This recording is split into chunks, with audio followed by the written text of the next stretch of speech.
Hi everyone, this is Mrs. Kirk. Thanks again for signing in to follow along with my second day of notes in the units. Today I'm going to talk about something called the arithmetic sequence. Now I know this word looks like the word arithmetic. Just in mathematics we call this arithmetic when you're talking about sequences. So this is an arithmetic sequence. Again, feel free to pause the notes at any point in time so you can get them caught up. I'm going to go ahead and get started here though and start filling in my notes. And also, please make sure you're updating your table of contents with this particular topic. So right off the bat, on the very top of my notes here, I wrote down that an arithmetic sequence needs to blank to get to the next term. Well, yesterday, when you were doing the 12.1 notes, those sequences were very challenging because they were all over the place. We had an n squared sequence, we had a sequence with fractions in it, and you had to think on your feet there to figure out what the patterns were, and it was really tough. Today's set of notes are going to be more straightforward, I feel. Students have a lot more success with it because it's the same pattern every time. So hang in there today and pause the video as you need. But to start off, arithmetic sequences need to, and in the blank I'm going to fill in add / subtract. So all we're doing is adding and subtracting today to get to the next term. So every one of these patterns, when I'm asking you what's the pattern, what's the next number, you're just thinking about what did you add or subtract to get to the next term. So here's my first example. Find the 10th term of the sequence 1, 4, 7, 10, ... So now would be a good time to see if you can figure out, without any formulas, if this is the sequence of numbers, what the 10th number would be. This is the first number, second number, third number, fourth number. What would the 10th number be? So pause the video and see if you can figure out what the 10th number would be. Okay, now to get that 10th number, I'm looking here between the numbers, and again, I'm adding or subtracting. To get from 1 to 4, what did I add or subtract? To get from 4 to 7, did you add or subtract that same number? And then from 7 to 10, that same number, what was that number? If you thought it was to add 3, you thought correctly. So if I'm trying to figure out what the 10th number is, I'm just going to list them out. The next number would have been 13, 16, 19, I'm just going up by threes, 22, 25, 28, let's see, 1, 2, 3, 4, 5, 6, 7, 8, 9. Here's my 10th number. Did you think the 10th number was 28? If you did, great job, great job. Now, here's the situation. If I want to figure out the 1000th number, do you think this is a very good strategy to list them all out one at a time? Probably not. The 1000th number would be pretty large, and chances are you could make a mistake along the way. So what I'm going to show you today is a formula that you can use to find the 1000th number without having to list them all out. Okay, before I go to that formula, I just realized I want to go ahead and write something else out over here. Actually, I'm going to go ahead and give you the formula. So here's my formula. I call this the explicit formula.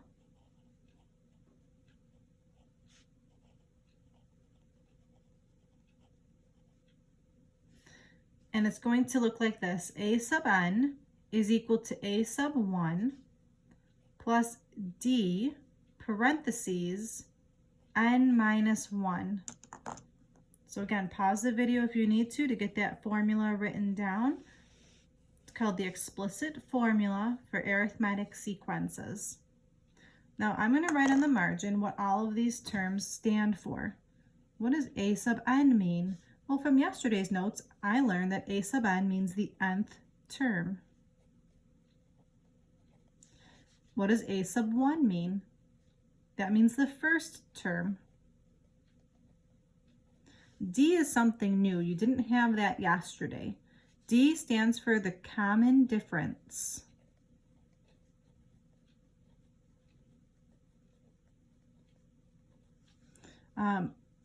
Still, what does that mean? That's the number you're adding in the sequence. It's the number you're adding in the sequence.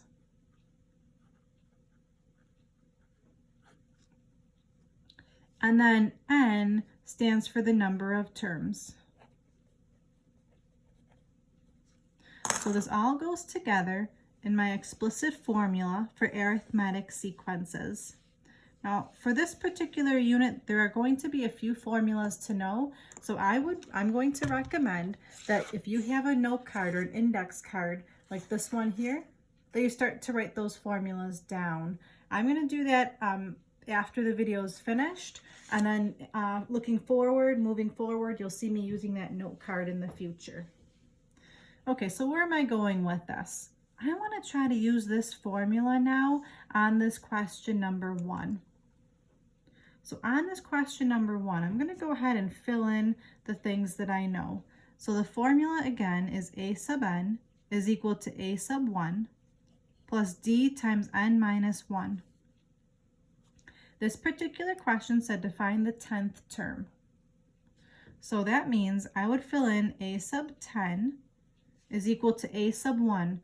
A sub 1 means the first term. In this problem, the first term was the number 1. Plus d. D stands for the common difference.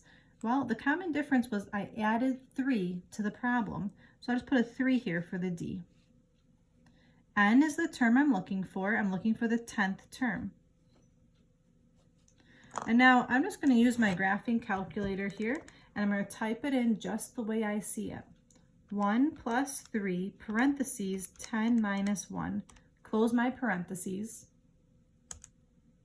Would you look at that? It gave me the exact same output that I figured out earlier by finding the pattern myself. So this was just a good representation of how that formula does work out. So here's my question number 2. Again, if I asked you to take that question number 1 and find the 1,000th term or the 1,000,000th term, that would be really challenging to do just by listing the numbers. So that would be a situation where the formula would come in handy. So my question number 2 is to find the 100th term of the sequence 1, 4, 7, 10, ... Okay, so here I go again with this question. I'm going to go ahead and I'm not going to list every single term until I get to the 100th term. That would just take way too long. I'm going to start by writing this new formula down.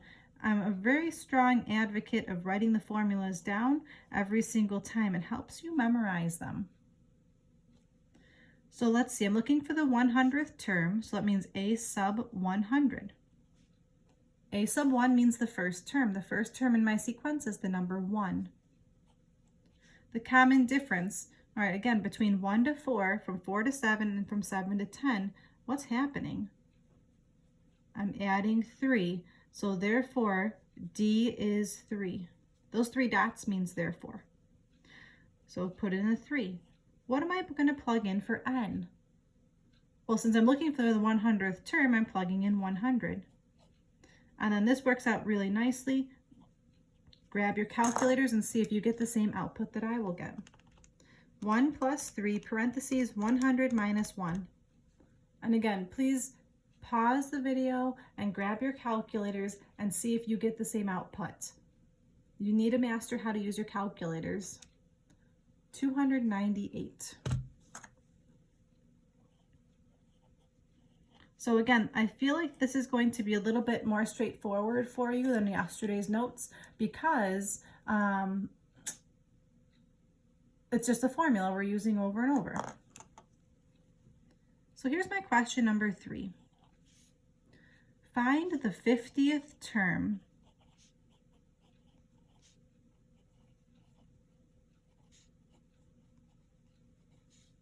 of the sequence 20, 18, 16, 14, ... And again, you could for sure list them all out, but listing 50 terms is pretty tedious, to say the least. So let's try this formula. Again, the first thing you should do is write that formula down. That's going to help you memorize it. A sub n is equal to a sub 1 plus d parentheses n minus 1. Okay, so again, a sub n is 50 in this question because they're looking for the 50th term. So a sub 50 is equal to, now would be a good time to pause the video and see if you can figure out what do I plug in for a sub 1, d, and n. Pause the video and see if you can figure out what to put in for those numbers. I'm going to go on. A sub 1 is the first number. In this problem, the first number is 20. Plus, d is the common difference. So I'm looking here from 20 to 18, from 18 to 16, from 16 to 14. What's happening? I'm subtracting 2. So therefore, d, what do you think I have to do to show that it's subtracting? If you said put a negative in front, you got it. D is negative 2. So this time in the formula, I'm going to put a negative 2 in parentheses in place of the d. N is 50 minus 1. And again, please use your calculators and see if you can get the same output that I'm getting. 20 plus parentheses, negative 2, close my parentheses, 50 minus 1. Again, be careful that you're putting parentheses in your problem on your calculator. So try your calculator and see if you're getting the output of negative 78. If you did not get that output of negative 78, go back and double check that you put the parentheses in the right spot. And practice typing it all in one step. If you do multiple steps, that's where mistakes usually happen. All right, so we just figured out that the 50th term for this sequence is the number negative 78. All right, so I think at this point you've had enough practice. We did 3 practice questions on how to use the formula to find a particular term. So on your homework tonight, you should be feeling pretty confident with how to do that. My last question for the notes today, my question number 4. The directions are asking, are these arithmetic? Question mark. If so, find D. Again, D is the common difference. So if you think these are arithmetic, I want you to write down what the common difference is. So my first set of numbers are 7, 3, negative 1, negative 5.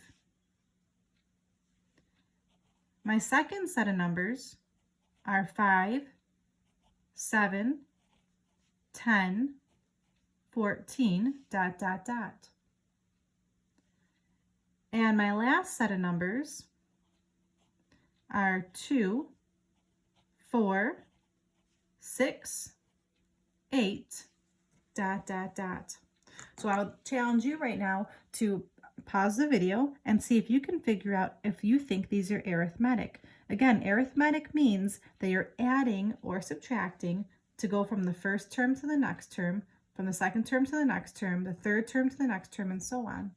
And then if you think it is arithmetic, what number am I adding or subtracting every time in that sequence? So pause the video and write down what you think these 3 are.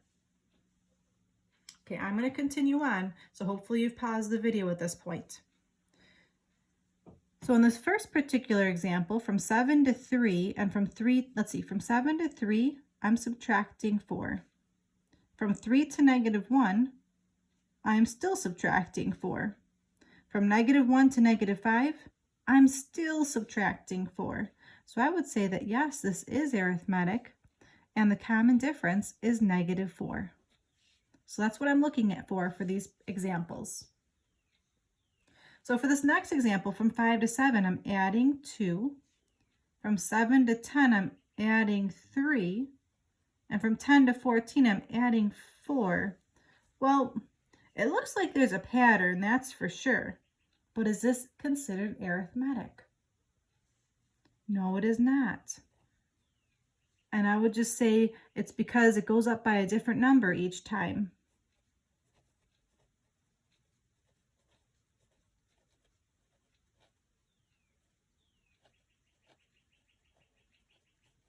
It goes up by a different number each time. So for it to be arithmetic, it needs to go up by the same number every time.